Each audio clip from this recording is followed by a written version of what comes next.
And this is a 2 to 3 minutes.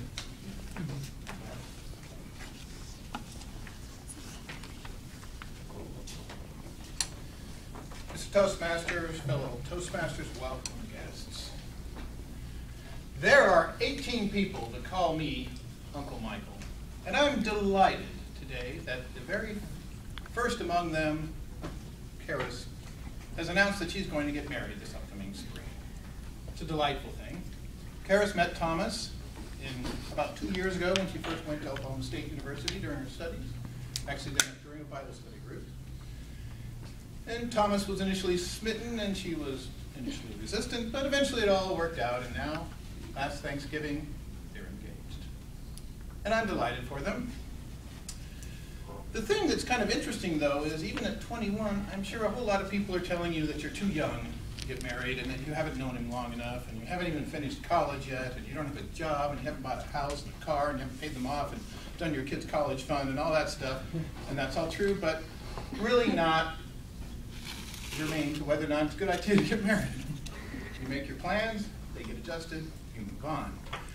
What you do have is a devotion to each other and very common principles. And that, I think, is the foundation for a very, very strong marriage. So that's why we're here today.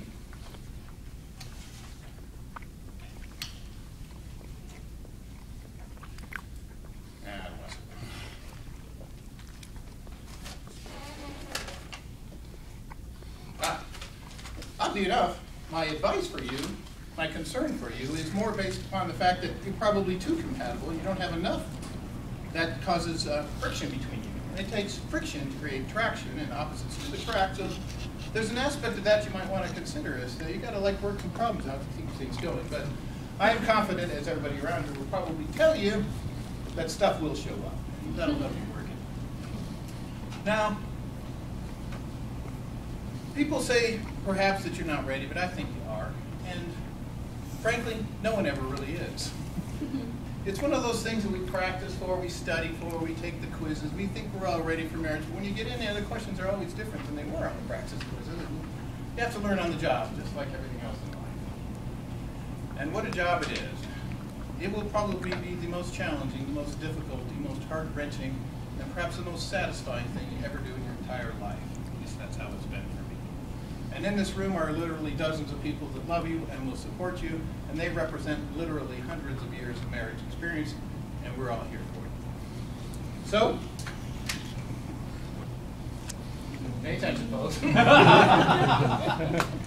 Karis and Thomas, may God richly bless your marriage across the many years,